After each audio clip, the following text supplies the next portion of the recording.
See how hard we can make him hit, right?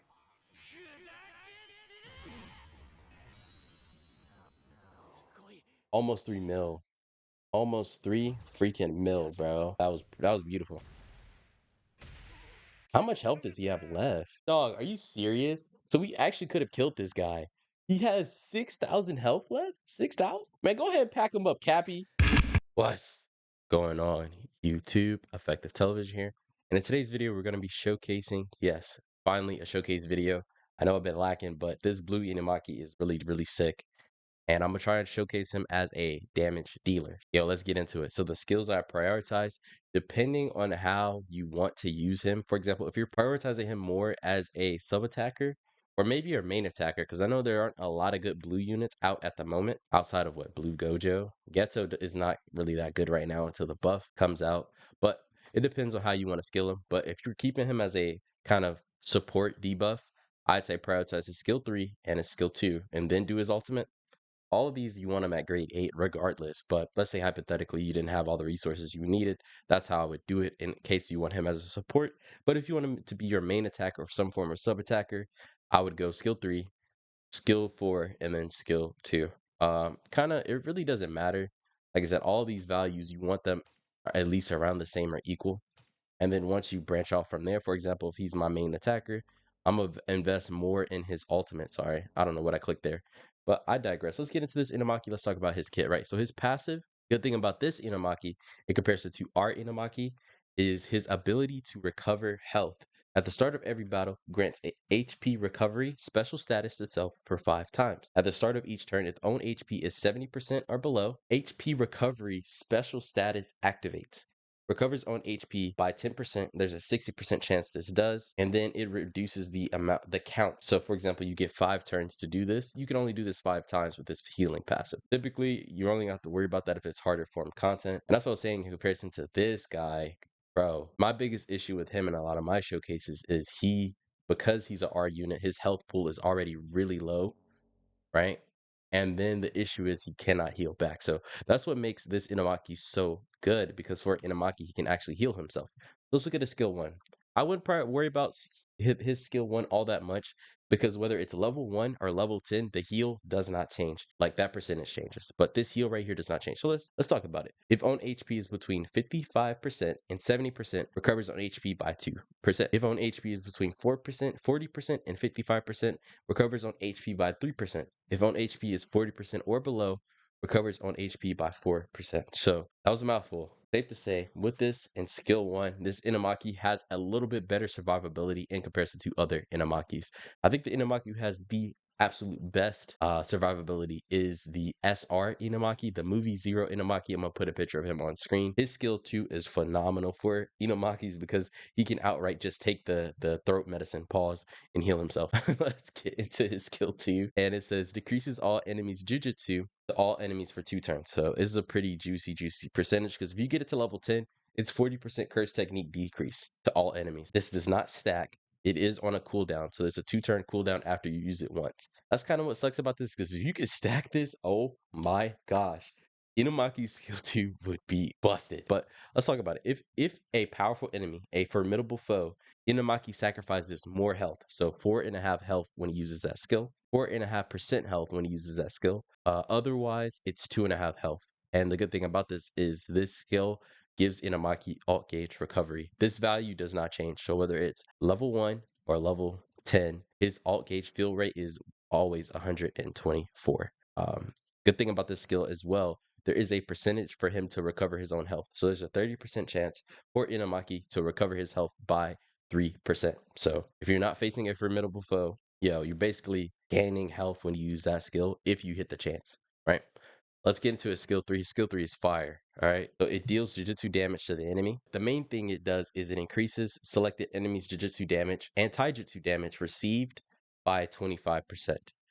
The max that this caps out at level 10 is 27%. So the difference between level 8 and level 10 is marginal. I wouldn't really worry too much about investing all that much in his skill. 3 past level 8. Not unless you really like this Inumaki or you're making him your main attacker or you want him to be your main blue debuffer. But kind of same thing with his skill 2. If you're facing a formidable foe, Inumaki is going to take 6% health damage to himself. Otherwise, it's 3%. And there's a 40% chance for him to recover health. So this ultimate does a lot of different things. It's kind of like a skill 3, but it does more damage, essentially.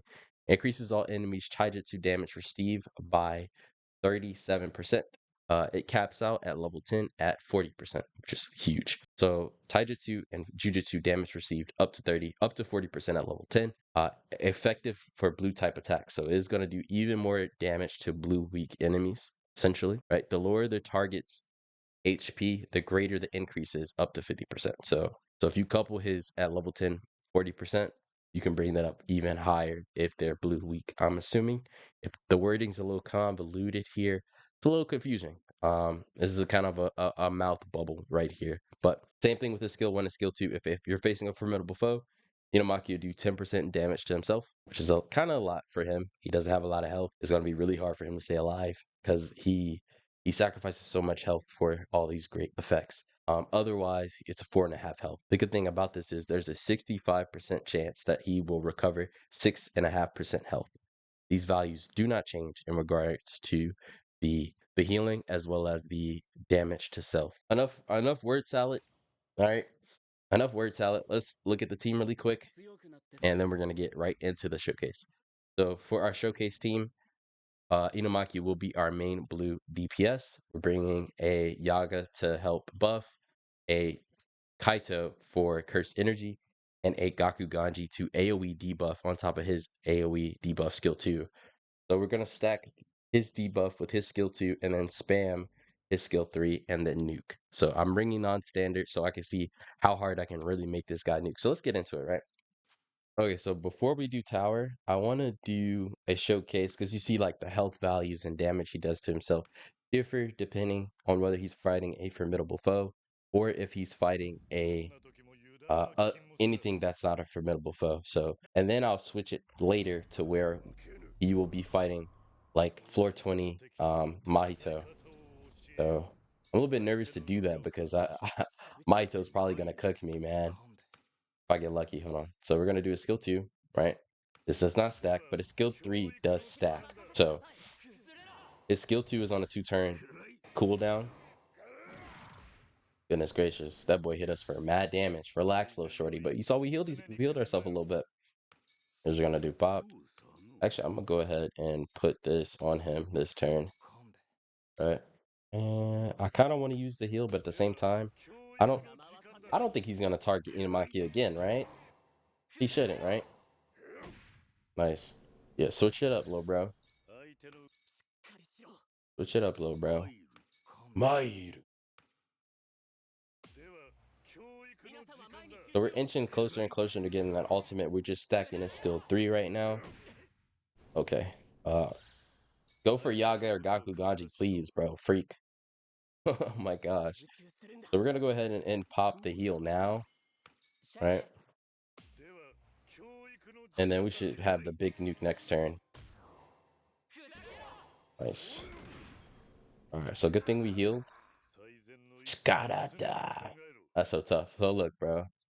Increases blue damage taken, as well as we're putting increases damage taken from curse and physical techniques. Yo, yo, yo, yo, yo, yo. We're gonna hit this guy pretty hard. So let's go ahead and get right. Let's go ahead and get right. Let's see how hard we can hit this guy, bro. I'm hoping I get a crazy little nuki wookie. But it looks like we didn't kill.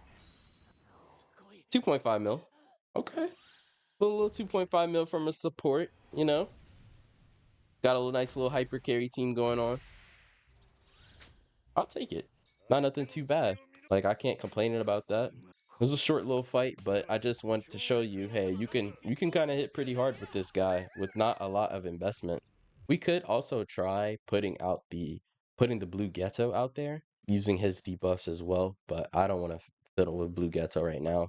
I'm waiting for that man to get buffed. So let's hop right into tower, and I'll see you there. Exit. Dang it, dang. Bro, that Brave Souls intro was so hard, bro. Like loading screens, booting up, bro. Alright, but Mayu.